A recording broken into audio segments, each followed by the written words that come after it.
안녕하세요, 갈망입니다. 오늘은 카버, 레이먼드 카버의 대성당을 살펴보겠습니다. 레이먼드 카버는 제가 좋아하는 작가입니다. 하지만 좋아한다고 해서 좀 더 명확한 통찰을 제시할 수 있는 것은 아닙니다. 누군가를 좋아하면 그만큼 누군가를 정확하게 관찰하지 못하게 되지요.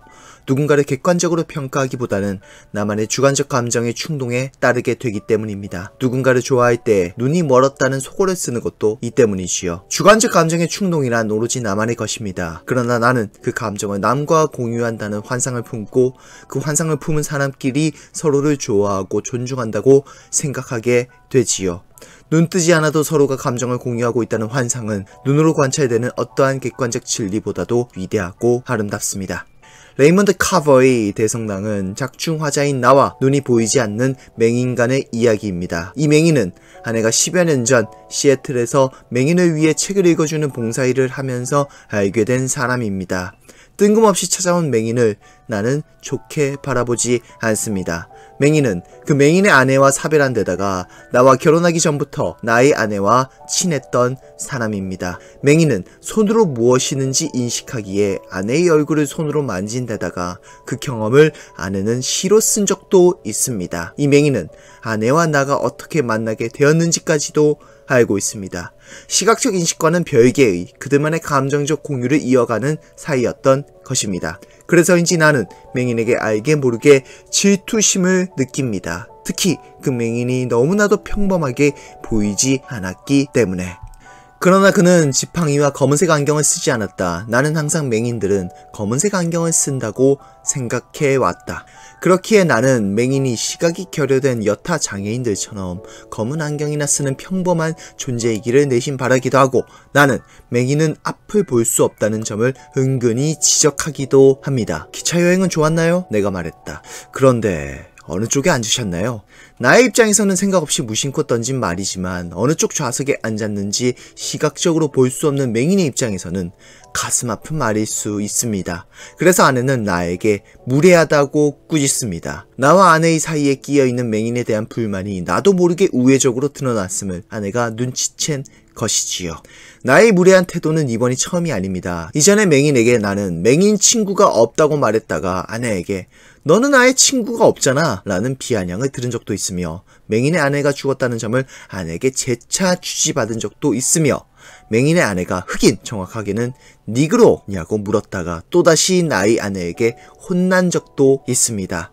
그러나 맹인의 아내와 모든 것을 함께 했음에도 불구하고 단 한 번도 그녀의 얼굴을 본 적이 없음을 알게 되었을 때 나는 그에게 미안함과 동정심을 느낀과 동시에 그 맹인의 삶이 지금까지 나 자신이 살아왔던 세상에 대한 이해를 넘어서 있음을 깨닫습니다.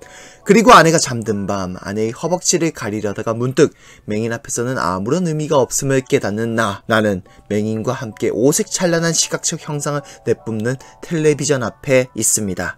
나는 말할 거리를 찾다가 텔레비전에서 나오는 대성당을 봅니다. 파리에 위치한 가장 유명한 대성당, 구름에 닿을 듯이 높은 첨탑을 가진 대성당. 그 대성당에 대해 나는 맹인에게 설명해 줍니다. 지금 텔레비전은 대성당의 외관을 보여주고 있다. 괴물 같아 보이는 몇몇 조각상도 있고 그 다음에는 이탈리아 대성당으로 넘어간 것 같다. 벽에 멋있는 그림이 그려져 있다. 텔레비전은 이내 포르투갈식으로 건축된 리스본의 대성당을 비추고, 나는 수많은 대성당들을 보며 그 대성당들을 비교하다가 문득 대성당이란 무엇일까? 왜 저 대성당들은 저렇게 다를까? 복음주의 교회와는 어떻게 다를까? 궁금해집니다. 그때 맹인이 답합니다. 수백 명의 일꾼들이 수백 년 동안 대성당을 지어왔지. 그들 대부분은 대성당이 완공되는 모습을 보지 못했을 거야. 그들이 오늘날 우리와 다른 점이 없는데도 말이야. 대성당을 지어왔던 자들도 완공된 대성당을 보지는 못했을 것이라는 맹인의 말. 그리고 맹인은 나에게 대성당을 묘사해달라고 부탁합니다.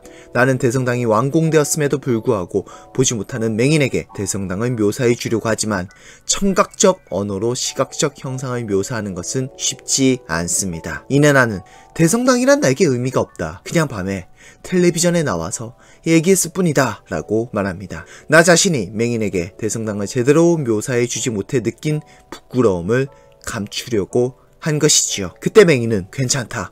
한 가지 부탁만 더 들어줄 수 있겠나? 두꺼운 종이와 펜을 가져와 달라. 그리고 함께 대성당을 그려보자 라고 말합니다. 나는 종이 쇼핑백을 들고 와 천천히 그의 말을 따릅니다. 처음에는 내가 살았을 것 같은 집을 그리다가 이내 거대한 창문과 아치, 문이 더해지며 대성당의 형태를 갖추기 시작합니다. 그때 깨어난 아내는 묻습니다. 뭐 하고 있냐고. 나는 어떤 대답도 하지 않고 대성당을 느껴갑니다. 눈을 감은 채로 멈추지 않고 이전에는 본 적 없던 타인이 볼 수 없는 대성당을 그리는 경험. 그의 손이 나의 손을 거치고 그의 감정이 나의 감정으로 이어지고 느껴지는 환상. 나는 집 안에 있지만 이 세상 모든 것이 내부로부터 벗어났다는 환상과 함께 나는 말합니다. 이거 정말 대단하군요. 맹인의 손을 통한 촉각, 맹인의 말을 통한 청각. 하지만 사실은 촉각과 청각을 넘어선 공감각적인 감정 공유를 통해 대성당을 그리는 경험. 누군가를 좋아할 때 눈이 멀었다고 표현하듯이 눈을 감으며 시각을 덮은 채 시각적 형상을 그리는 환상. 바로 그 환상으로 소설은 끝맺어집니다. 예전에 레이먼드 카버의 또 다른 소설 사랑을 말할 때 우리가 이야기하는 것도 리뷰한 적이 있습니다. 그 소설에서도 등장인물들은 평범한 가정집에서 술 한잔하면서 가볍게 담소를 나누다가 뜻하지 않게 사랑의 정체를 논하게 되었지요.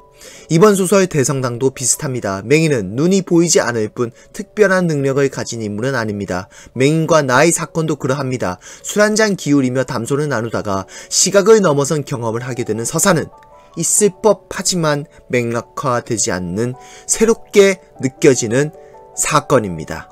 이렇게 일상을 단편소설로 다룬다는 점, 배경이 도심지가 아니라 도시교외의 주거지 또는 시골을 배경으로 삼는다는 점에서 체호프와 카버는 닮은 면이 있습니다. 도시 속 현실의 찌질함을 사실주의적으로 그려냈던 고골, 그 사실주의에서 윤리적 인간을 철학적으로 모색했던 도스토옙스키, 이후 체호프는 시골에서 거주하는 중산층의 소시민적 일상, 그 일상 속에서의 문화적 위선, 그 문화적 위선을 사소한 일상 속에서 거대하게 넘어서려는 인물을 그려냈습니다. 다만 체호프에게는 여전히 낭만주의와 사실주의의 영향이 남아있었고, 그래서 예전에 리뷰했던 갈매기, 바냐 외삼촌의 주인공들은 위선과 이상을 동시에 탐구하며 우울과 흥분을 동시에 내뿜는, 그래서 어울리지 않는 과분한 지성과 격정적인 성격을 동시에 갖고 있었지요.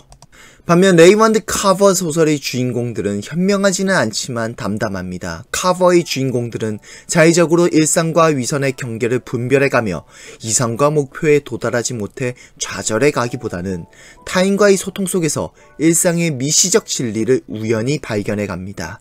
일상을 사건으로 맥락화시키며 주체의 우울에 빠지기보다는 우연히 접하는 짧은 장면들을 연결짓지 않고 매 순간마다 일상의 미감을 음미하는 현대 우리의 삶을 다루고 있는 것입니다.